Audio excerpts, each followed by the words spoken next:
At exactly 8:14 in the morning, I sent my wife a very simple message on her phone. It said, "Have a great day. Love you." It was the kind of message I sent all the time just to let her know she was on my mind.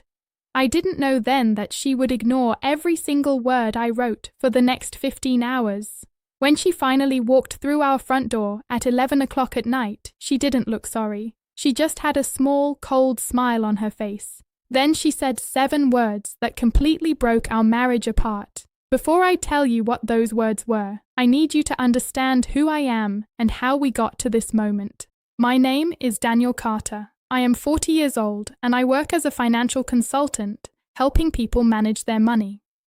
I like to think of myself as a very patient and loyal person.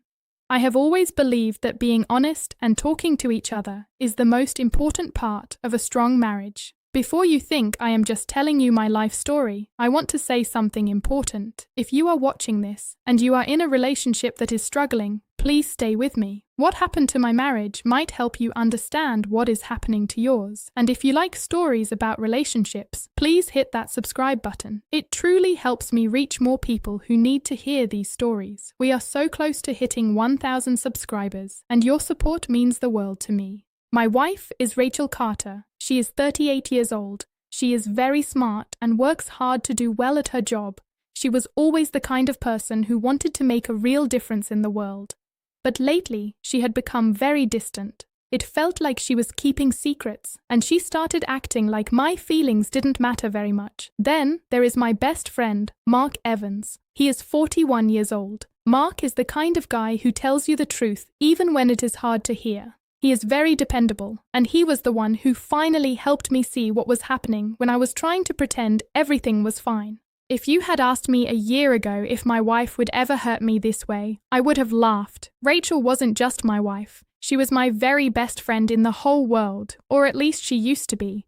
We had been together for over 15 years. We had built a life together. We had plans. We had dreams. We laughed together. We danced in the kitchen while cooking dinner. We made love without worrying about what time it was. We were happy. We were real. But lately, things had started to feel different. She began staying at her office until late almost every night. Eating dinner together became something that hardly ever happened. Our plans for the weekends just stopped, and every time we tried to have a talk, she would just stare at her phone instead of looking me in the eyes. Whenever I asked if she was doing okay, she would just smile and tell me, "You are worrying way too much." I loved her, so I tried my best to believe her. I told myself that this was just a difficult time at work. I told myself that everything would go back to normal soon. I told myself that I was being paranoid. I was making up problems that didn't exist. But deep down in my heart, I knew something was wrong. I could feel it in the way she looked at me. I could feel it in the way she pulled away when I tried to hold her hand.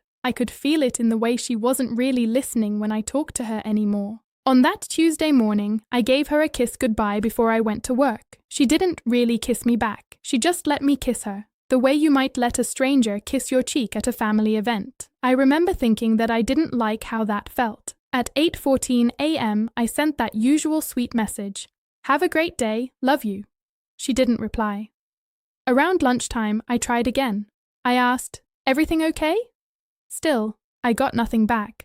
By 5 p.m., I started to feel a heavy knot in my stomach. I was worried. I called her, but it went straight to her voicemail. I called again an hour later, but there was still no answer. My mind started thinking of all the scary things that could have happened. I wondered if she had been in a car accident, or if her phone had simply died. I was so scared that I even called one of the people she works with. The lady on the phone was very nice, but she told me that Rachel had left the office around 4 o'clock. If she left at 4 o'clock, then where was she? By 8 p.m., I was walking back and forth in the living room. I had cooked dinner, but it just sat there on the table getting cold. Every time a car drove past our house, I would jump up and look out the window. My hands were shaking. My heart was beating too fast. I kept imagining all the worst things. By 10:30, my fear started to turn into something else. It turned into doubt. It turned into anger. It turned into a kind of pain that I couldn't really explain. Then, at exactly 11:02 p.m., I finally heard the sound of car lights in the driveway. Rachel walked inside holding her purse. She looked like it was just a normal day. She didn't look scared that she had made me worry. She didn't look guilty that she had been unreachable for so many hours. She just looked tired, like someone who had been doing something that required all of her focus and energy. She saw the dinner I hadn't eaten and said, "Oh, you waited." Her tone made it sound like cooking dinner for us was something I shouldn't have done. I just stared at her. I told her, "I have been calling you all day." She just shrugged her shoulders like it wasn't a big deal. She said her phone was on silent. I held up my phone so she could see. I told her I had sent 12 messages. I told her I had been worried sick, thinking something bad had happened to her. She didn't look sad. She just smirked at me. Then she looked me right in the eyes and said, "You know, you worry way too much." When she said that, something inside me quietly broke. It wasn't just because she was late. It was because she was acting like my love and my worry were a problem for her. It was like she was punishing me for caring about her.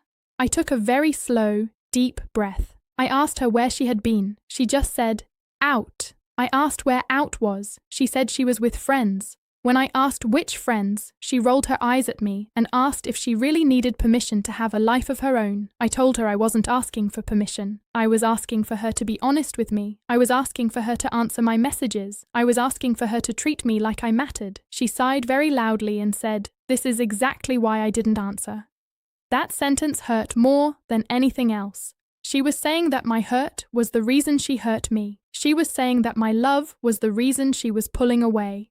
The next morning, I couldn't stop thinking about what she said. It wasn't the late night that hurt the most. It was the fact that she didn't care that I had been scared for her. It was the fact that she saw my worry and made fun of it instead of understanding it. I called in sick to work. I couldn't focus. I couldn't think about anyone else's finances when my own marriage was falling apart.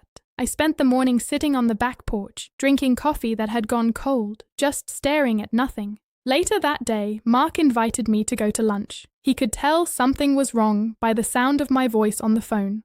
We met at our favorite restaurant, the place where we always go when we need to talk about something important. I told him everything. I told him about the messages Rachel ignored. I told him about the hours she was missing. I told him about her smirk and her cold words. Mark listened to me for a long time without saying a word. I appreciated that about him. He didn't try to interrupt me or tell me what to think. He just let me get it all out. Then he asked me one simple question. He asked, "If the roles were reversed, what would Rachel expect from you?" I didn't even have to think about it. I knew she would expect me to answer her messages. I knew she would be worried if I disappeared all day. I knew she would want me to come home and explain where I had been. I knew she would be upset if I treated her love like it was a problem. I just looked at Mark and didn't say anything. I didn't need to. Mark just nodded and said, "Exactly." That evening, Rachel came home much earlier than usual. That surprised me. She found me sitting at the kitchen table with my hands folded in front of me. I looked calm, but inside I was shaking. I told her we needed to talk. She sighed and asked if we were still talking about yesterday. I told her no, we were talking about what yesterday showed me. I told her that she had stopped caring about how her choices made me feel. I told her that love is not just a feeling, it is a choice. It is something you have to actively do every single day. For the first time, she didn't try to stop me from talking. She didn't roll her eyes or look at her phone. She just sat there and listened. I told her I wasn't mad that she was late. I was scared. I thought something bad had happened to her, and when she finally came home, she made fun of me for caring about her. I told her that felt like she was pushing away the one person who loved her most. The look of confidence left her face. She looked down at the floor and said she didn't think about it that way. I told her that was the whole problem. We weren't thinking about each other anymore. We were only thinking about ourselves. Tears started to fill her eyes. She said she was sorry. She told me she really was with people from work, and her phone really was on silent, but she didn't realize how worried I would be. I told her I believed her, but that ignoring the person who loves you isn't how a marriage is supposed to work. I told her that marriage is a partnership. It is about two people choosing each other, over and over again, every single day. Over the next few months, we worked very hard to fix how we communicated. We even went to see a therapist who helped us understand each other better. We made some simple rules that seemed obvious now that we had stopped and really thought about them. If our plans changed, we would tell each other right away. If one of us was worried, the other person wouldn't just brush it off or make fun of it. We learned that marriage isn't about telling someone every move you make. It is about making sure the person who loves you never feels like you have forgotten them. It is about showing up, both physically and emotionally. It is about putting in the work, even when it is hard. Looking back, people ask me what hurt the most. Was it the messages she ignored? Was it her coming home so late? Was it that cold smile and those cold words? It wasn't any of those things. The hardest part was realizing that the woman I promised to love forever started treating my love like a bother instead of a gift. Sometimes a relationship doesn't end because of one big secret or one dramatic moment. Sometimes it starts to break with just one ignored message and one person who stops caring that someone else is waiting at home for them. If you are in a relationship right now, please remember this story. Please remember that the small things matter. Please remember that love is something you have to choose every day. And if you found this story helpful, please like this video and subscribe to my channel. We are so close to 1,000 subscribers, and I want to thank each and every one of you who is supporting this journey. Together, we can help more people understand their relationships better.